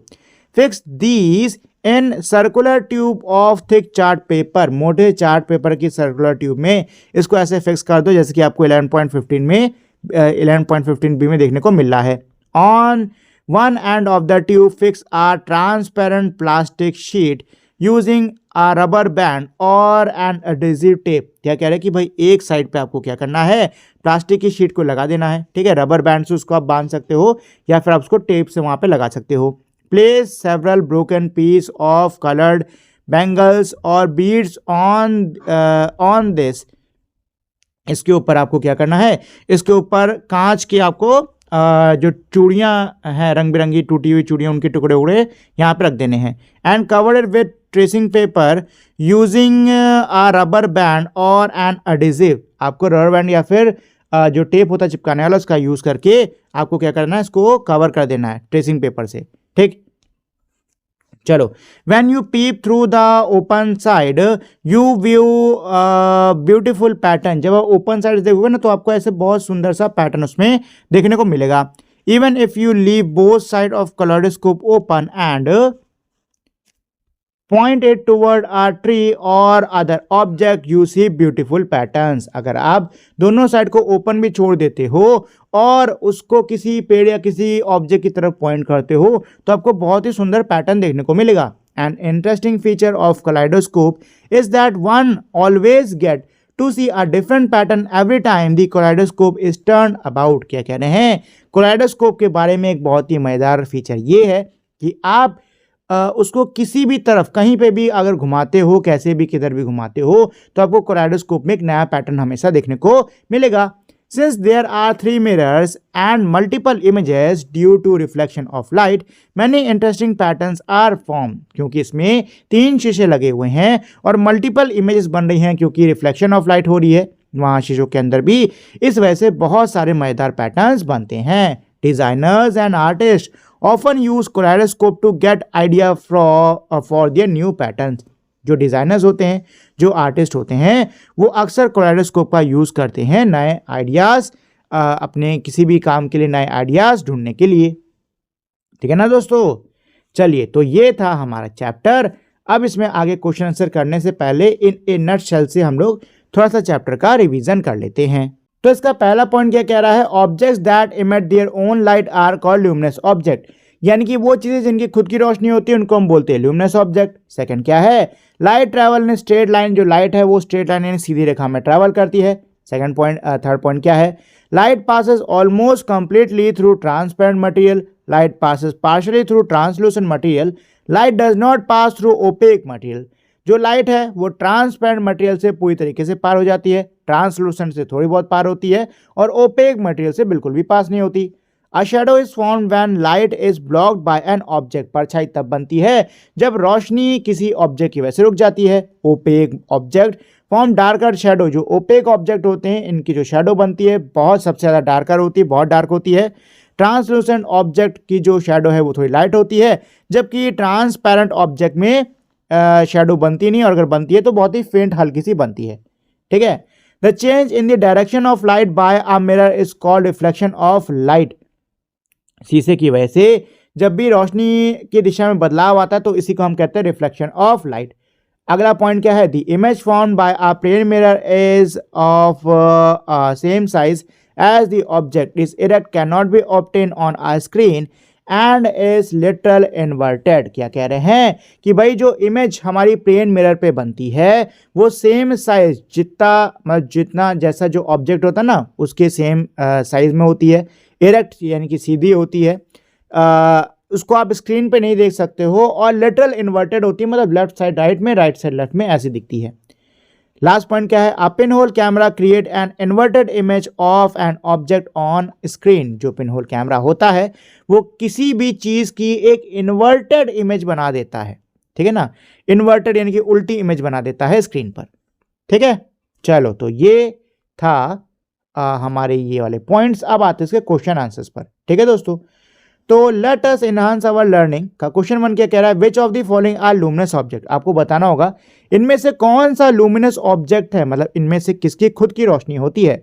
मार्स की खुद की रोशनी नहीं है, मून की खुद की रोशनी नहीं है, पोलर स्टार, अच्छा स्टार्स की ना खुद की रोशनी होती है तो ये लुमिनस है। सन भी हमारा एक स्टार है, इसकी ये भी लुमिनस है। वीनस प्लैनेट है, लुमिनस नहीं होता, और मिरर शीशा ये भी लुमिनस नहीं होता। ठीक है दोस्तों, तो फर्स्ट वाले का आपका यही आंसर होगा। सेकंड क्वेश्चन क्या कह रहा है, match the item in column A with those in column B. Column A को बी से मिलाना है, तो चलो भाई देखते हैं कॉलम ए में क्या है। तो यहाँ पे है पहला पिन होल कैमरा। ठीक है, तो पिन होल कैमरा है, इसको आप किससे मिला सकते हो, लाइट ऑलमोस्ट पासेस थ्रू। ये तो ट्रांसपेरेंट हो गया दोस्तों, ये वाला तो आपका ट्रांसपेरेंट वाला हो गया थर्ड। ठीक है, शैडो ब्लॉक लाइट कंप्लीटली, नहीं, शैडो ये हो जाएगा आपका, शैडो हो जाएगा ये। ठीक है, ओपेक ऑब्जेक्ट हो जाएगा ब्लॉक लाइट कंप्लीटली, और पिन होल कैमरा हो गया आपका फॉर्म एन इन्वर्टेड इमेज। ठीक है दोस्तों, ये हो गया आपका मैच द फॉलोइंग। ठीक है, आगे बढ़ते हैं इसमें। तो अब आते हैं क्वेश्चन नंबर 3 पर। तो क्वेश्चन 3 इसमें क्या कह रहा है, Sahil, Rekha, Patrick and Oshima are trying to observe the candle flame through the pipe as shown in figure 11.16। Who can see the flame. Sahil, Rekha, Patrick और क्वाशिमा जो है ये इस फ्लेम को पाइप के द्वारा देखने की कोशिश कर रहे हैं। आपको बताना होगा कौन इस फ्लेम को देख पाएगा। तो दोस्तों सही जवाब है रेखा। ठीक है, रेखा देख पाएगी। क्यों? क्योंकि देखो हमको पता है लाइट जो है वो सीधी डायरेक्शन में ट्रैवल करती है और उसकी डायरेक्शन तब भी बदलती है जब वो किसी रिफ्लेक्ट होती है। ठीक है, तो यहाँ पे सीधे लाइट ट्रैवल करेगी और रेखा को दिखेगी। ठीक है, यहाँ पे तो भाई साहिल का मुड़ा हुआ है ना पाइप, तो लाइट तो मुड़ने वाली है नहीं, है कि नहीं? तो साहिल को इसलिए नहीं दिखेगी, पैट्रिक को भी नहीं दिखेगी और क्वाशिमा को भी नहीं दिखेगी, सिर्फ रेखा को दिखेगी। ठीक है दोस्तों, चलो क्वेश्चन नंबर 4 पे चलते हैं। क्वेश्चन 4 क्या कह रहा है, look at the image shown in figure 11.17 and select the correct image showing the shadow formation of boy. देखो क्या कह रहे हैं दोस्तों, इसमें ये कह रहे हैं कि भाई जो 11.17 हमारी इमेज को देखो। ठीक है, और सही इमेजेस को आपको सिलेक्ट करना होगा जिसमें कि लड़के की जो परछाई है ना वो लड़की की बन रही हो। ठीक है, तो देखो दोस्तों शैडो को लेकर एक बहुत ही इंटरेस्टिंग सा फैक्ट होता है। वो ये होता है कि जो शैडो है ना वो लाइट सोर्स के हमेशा अपोजिट डायरेक्शन में बनता है। ठीक है, क्या यहाँ पे शैडो अपोजिट डायरेक्शन में है? नहीं, लाइट सोर्स इधर है, शैडो इधर बनना चाहिए, बन इधर रहा है, गलत। ठीक है, शैडो इधर है, लाइट सोर्स इधर है तो शैडो इधर बनना चाहिए, बन इधर रहा है, गलत। ठीक है, फिर से लाइट सोर्स इधर है, शैडो इधर बन रहा है, अपोजिट डायरेक्शन है, नहीं, गलत। अच्छा, लाइट सोर्स इधर है और शैडोज के अपोजिट यहां बन रहा है, एकदम करेक्ट। ठीक है ना, एकदम करेक्ट। हमेशा याद रखना कि जो शैडो होती है वो हमेशा लाइट सोर्स के अपोजिट डायरेक्शन में बनती है। ठीक है, चलो क्वेश्चन नंबर 5 पे चलते हैं दोस्तों। तो क्वेश्चन 5 क्या कह रहा है, the shadow of ball is formed on the wall bye placing the ball in front of a fixed torch as shown in figure 11.18। क्या कह रहे हैं कि भाई जो बॉल है उसकी शैडो दीवार पर बनती है अगर हम बॉल को फिक्स टॉर्च के सामने ऐसे, जैसा कि हमको 11.18 में दिखाया गया है, ऐसे अगर हम रखते हैं तो शैडो जो है वो दीवार पे बनेगी। ठीक है, फर्स्ट क्या है, in scenario the ball is closer to the torch while in scenario 2 the ball is closer to the wall। पहले सिनेरियो में जो बॉल है वो टॉर्च के पास है, सेकंड में जो बॉल है वो वॉल के पास है। ठीक है, choose the most accurate representation of the shadow formed in both scenarios from the option provide A and B. अच्छा, आपको मिलाना होगा कि किस पे शैडो क्या होगा। तो दोस्तों याद है इस चैप्टर में पढ़ाते समय मैंने आपको क्या कहा था कि अगर आप ऑब्जेक्ट को लाइट सोर्स के जितना ज़्यादा करीब लेके आओगे शैडो उतना ज़्यादा बड़ा होगा। ठीक है, और जो ऑब्जेक्ट है लाइट सोर्स के जितना ज़्यादा दूर होगा शैडो उतना छोटा होगा। ठीक है, तो यहाँ पे लाइट सोर्स के करीब बॉल ज़्यादा है तो शैडो उसका सीधी बातें बड़ा होने वाला है, और यहाँ पे लाइट सोर्स से काफ़ी ज़्यादा दूर है बॉल, इस वजह से जो शैडो है वो छोटी बनेगी हमारी। ठीक है, चलो क्वेश्चन 6 पे आते हैं दोस्तों। क्वेश्चन 6 क्या कह रहा है, based on figure 11.18 match the position of the torch in column A with the characteristics of the ball shadow in column B. देखो बहुत आसान क्वेश्चन है ये। इसमें क्या कह रहे हैं कि भाई जो हमारा फिगर है 11.a उसके आधार पे आपको कॉलम ए को कॉलम बी से मिलाना है। ठीक है, कॉलम ए में पोजीशन दे रखी है टॉर्च की। ठीक है, और कॉलम बी में दिया हुआ है जो शैडो बन रही है ना उसके कैरेक्टरिस्टिक्स। ठीक है, चलो भाई तो मिलाना शुरू करते हैं। If the torch is closed to the ball, अगर जो टॉर्च है वो बॉल के करीब होगा तो शैडो सीधी सी बात है दोस्तों कैसे रहेगी, बड़ी बनेगी। ठीक है ना, बड़ी बनेगी, the shadow would be larger. ठीक है, if the torch is far away, अगर टॉर्च बहुत दूर है तो शैडो कैसी होगी, छोटी बनेगी, smaller. If the ball is removed from the setup, अगर सेटअप से हम बॉल को हटा देते हैं तो ब्राइट स्पॉट जो है ना वो नजर आएगा। If two torches are present in the setup on the left side of the ball, अगर बॉल के लेफ्ट साइड में दो टॉर्चेस हैं तो फिर दो परछाई बनेगी। अगर लाइट सोर्स दो हैं तो परछाई भी दो होंगी। ठीक है ना, ये हो गया इसका आंसर। चलिए क्वेश्चन नंबर 7 पर चलते हैं। ठीक है, तो क्वेश्चन 7 क्या कह रहा है, suppose you view the tree shown in figure 11.19 through a pinhole camera. मान लीजिए कि ये जो 11.19 में जो ट्री की इमेज दे रखी हुई है, इसको आप पिनहोल कैमरा से देख रहे हो। Sketch the outline of the image of the tree formed in the pinhole camera. Pinhole camera में इमेज कैसे बनने वाली है ट्री, उसकी आउटलाइन बनाओ। तो दोस्तों देखो, आपको पता है पिनहोल कैमरा से देखने पे जो इमेज होती है उल्टी होती कि नहीं होती है। इसका मतलब क्या है कि ये जो हिस्सा है ना, ये ऐसे ऊपर होगा, ठीक है, ये वाला ऐसे नीचे की तरफ थोड़ा सा, और इसको आगे कर लो, और अब ये जो है ना, ये पेड़, ये इस प्रकार से इसमें बनेगा। ठीक है, ऐसे होने वाला है इसका एकदम उल्टा। ठीक, चलो क्वेश्चन नंबर 8 पर चलते हैं। Write your name in piece of paper and hold it in front of plane mirror such that the paper is parallel to the mirror. क्या कह रहा है कि अपने नाम को एक कागज के टुकड़े पर रखो, सॉरी लिखो नॉट रखो, लिखो, और उसको ना प्लेन मिरर के सामने उसको आपको प्लेन मिरर के सामने पकड़ना है। ठीक है, sketch the image, what difference do you notice. अच्छा, प्लेन मिरर के सामने रखने पर कैसा दिख रहा है, ठीक है ना, क्या आपको मिरर के अंदर दिख रहा है, उसकी स्केच आपको यहाँ पे बनानी होगी। ठीक है ना, उसकी यहाँ पे स्केच बनाने की कोशिश करना। और आगे इसमें क्या कह रहे हैं, explain the reason for the difference. Difference आपने क्या नोटिस करा और रीजन क्या है। तो देखो, डिफरेंस यही होगा कि शीशे में जो हमारी इमेज है वो कैसी है, वो उल्टी है। ठीक है, वो कैसी है, उल्टी है। ठीक है, शीशे में हमारी जो इमेज होती है कैसी बनती है, वो लेटरली इन्वर्टेड बनती है। ठीक है ना दोस्तों। चलिए क्वेश्चन नंबर 9 पर चलते हैं। क्वेश्चन 9 क्या कह रहा है, measure the length of your shadow at 9 AM 12 PM एंड 4 PM with the help of your friend write down your observation. Question number 9 में ये कह रहा है कि आपको अपनी जो परछाई है ना, उसकी लंबाई नापनी होगी। सुबह 8 बजे, दोपहर में 12 बजे और शाम को 4 बजे। ठीक है, इन 3 अलग अलग समय पर आपको अपनी परछाई की लंबाई को अपने दोस्त की मदद से नापना है, और आपकी जो भी ऑब्जर्वेशन है उसको आप लिख दो। ठीक है, eight which of the given time is your shadow the shortest. आपकी जो परछाई है सबसे ज़्यादा शॉर्टेस्ट कब है, तो सबसे ज़्यादा शॉर्टेस्ट होगी दोस्तों कब, 12 बजे, दोपहर में 12 बजे। Why do you think this happen. क्या लगता है आपको ऐसा क्यों हुआ। दोस्तों याद होगा आपको, मैंने क्या कहा था, मैंने आपको कहा था कि जो शेडो होती है, जो परछाई होती है, वो लाइट सोर्स के अपोजिट बनती है। ठीक है, अब 12 बजे जो लाइट सोर्स यानी कि जो सूरज है वो आपके सिर के ऊपर होगा, मतलब जो शेडो है वो सीधी बात है आपके पैरों के नीचे बनेगी। ठीक है ना, तो पैरों के नीचे छोटी सी जगह होती है, तो इसीलिए छोटी सी ऐसे शेडो बनेगी।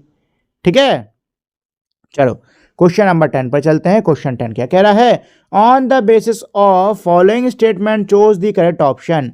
दिए हुए स्टेटमेंट के बेसिस पर सही ऑप्शन को चूज करो। तो पहला स्टेटमेंट क्या है, image formed by a plane mirror is literally inverted. Image जो कि प्लेन मिरर के द्वारा बनती है वो लिटरली इन्वर्टेड होती है। बी स्टेटमेंट क्या है, image of alphabets T and O appear identical to themselves in the mirror. जो इमेज है हमारी अल्फाबेट टी और ओ की, वो मिरर में, प्लेन मिरर में यानी कि शीशे में आइडेंटिकल बनती है। ठीक है, तो पहला इसमें क्या है, बोथ स्टेटमेंट आर ट्रू। दोनों स्टेटमेंट ट्रू है, हाँ ट्रू तो है। बोथ स्टेटमेंट आर फॉल्स, दोनों स्टेटमेंट फॉल्स है, नहीं। सेकंड ऑप्शन तो एकदम ही गलत है, इसको अभी हटा दो। ठीक है ना, इसको अभी हटा दो आप। ठीक है, statement A is true but, अच्छा देखो, पहला वाला ही आपका सही है। ठीक है ना, देखो दोनों इमेजेस, सॉरी दोनों जो स्टेटमेंट है ना हमारे सही है। इमेज जो है प्लेन मिरर पे लिटरली इन्वर्टेड बनती है, और टी और ओ की जो इमेज बनेगी ना प्लेन मिरर पे, वो उनके ओरिजिनल की तरह दिखती है। क्यों, क्योंकि देखो अगर आप टी और ओ को उल्टा भी कर देते हो, अगर आप इसको लेफ्ट टू राइट बनाओ तब भी ऐसा बनेगा, राइट टू लेफ्ट बनाओ तब भी ऐसा बनेगा। ठीक है ना, तो ये वैसा दिखने वाला, सेम ऐसी ओ को आप लेफ्ट टू राइट देख लो या राइट टू लेफ्ट देख लो, ये सेम ही रहने वाला है। ठीक है, तो स्टेटमेंट बी भी हमारा सही है। ठीक है, तो ए और बी दोनों सही है ना, तो यहाँ पे आपका यही वाला आएगा, बोथ स्टेटमेंट आर ट्रू। ठीक, चलिए क्वेश्चन नंबर 11 पे चलते हैं दोस्तों। क्वेश्चन 11 क्या कह रहा है, suppose you are given a tube of shape shown in figure 11.20 and two plane mirror smaller than the diameter of the tube. Can this tube be used to make periscope? If yes, mark where you will fix the plane mirror. बहुत आसान question है। क्या कह रहा है कि मान लीजिए आपको ये ट्यूब दे दी गई, ठीक है, आपको ये क्या दे दी गई, ट्यूब दे दी गई, आपको 2 प्लेन मिरर दे दिए गए, ठीक है। अब बताओ क्या इसमें पेरिस्कोप बन जाएगा? अगर बन जाएगा तो हाँ लिखो, और बताओ मतलब उस जगह को मार्क करो जहाँ पे आप शीशे लगाओगे। तो दोस्तों देखो इससे पेरिस्कोप बन सकता है, ठीक है ना। लेकिन जो इमेज दिखेगी ना वो हमको पीछे की दिखेगी, ठीक है, इमेज दिखेगी पीछे की। तो एक मिरर यहाँ पे लगाओ, ठीक है ना, और एक मिरर यहाँ पे लगाओ। होगा क्या, लाइट आएगी इधर से, इस पे पड़ेगी, रिफ्लेक्ट होके इस पे पड़ेगी, रिफ्लेक्ट होके यहाँ पे जो भी व्यक्ति ना उसकी आंखों पे पड़ेगी, ठीक है, ठीक है ना। तो यही आपका 11 का आंसर है। नेक्स्ट इसमें क्वेश्चन नंबर 12 है, वो क्या कह रहा है, we do not see the shadow on the image of a bird flying high in the sky. क्या कह रहा है कि चिड़िया जो कि आसमान में बहुत ऊंचाई पे उड़ रही होती है, उसकी परछाई हमें जमीन पर देखने को नहीं मिलती। However the shadow is seen on the ground when the bird scoops near the ground. लेकिन जब चिड़िया जो है जमीन के करीब आती है तो हमको उसकी शेडो देखने को मिलती है। Then explain why it is so. सोचो और एक्सप्लेन करने की कोशिश करो कि ऐसा क्यों होता है। तो देखो दोस्तों, इसके 3-4 हमारे फैक्टर्स होते हैं, ठीक है।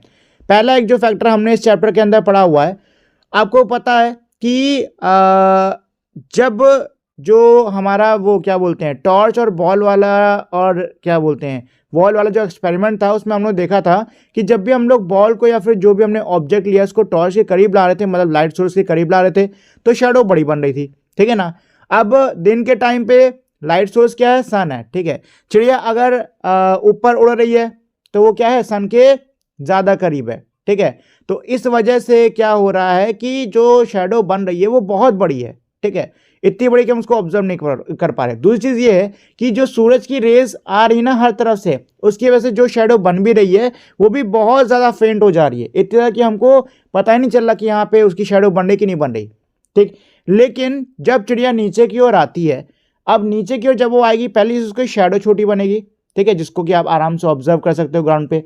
दूसरी चीज़ ये है कि अब जो हर तरफ से सनलाइट आ रही है ना, वो उसकी शेडो को उतना ज़्यादा डिम नहीं कर पाएंगी, ठीक है ना। उसकी शेडो जो है उसको मतलब सनलाइट की वजह से उतना डिम नहीं हो पाएगी, और हमको जो शेडो है ना वो क्लियरली दिखेगी। वैसे एक ही दो मैंने रीज़न बताएं, और भी कई सारे होते हैं, लेकिन हम लोग बस ये 2 छोटे-छोटे रीज़न यहाँ पे कर लेते हैं, ठीक है। वैसे आप लोग चाहो तो कोई और भी मतलब और भी रीजंस होते हैं, उनको यहाँ पे लिख सकते हो, लेकिन ये 2 रीज़न पर्याप्त हैं अभी के लिए, ठीक है ना दोस्तों। चलिए, तो ये तो था हमारा पूरा चैप्टर। उम्मीद करता हूँ आपको ये चैप्टर अच्छे समझ में आ गया होगा। जाने से पहले दोस्तों एक छोटी सी रिक्वेस्ट करना चाहूँगा कि अगर आप लोगों ने अभी तक मेरे इस वीडियो को लाइक, शेयर और मेरे चैनल को सब्सक्राइब नहीं किया है तो प्लीज़ फटाफट से आप लोग इस वीडियो को लाइक, शेयर और मेरे चैनल को सब्सक्राइब कर दीजिए। तो अब हम लोग मिलेंगे हमारी अगली वीडियो में, तब तक के लिए नमस्कार।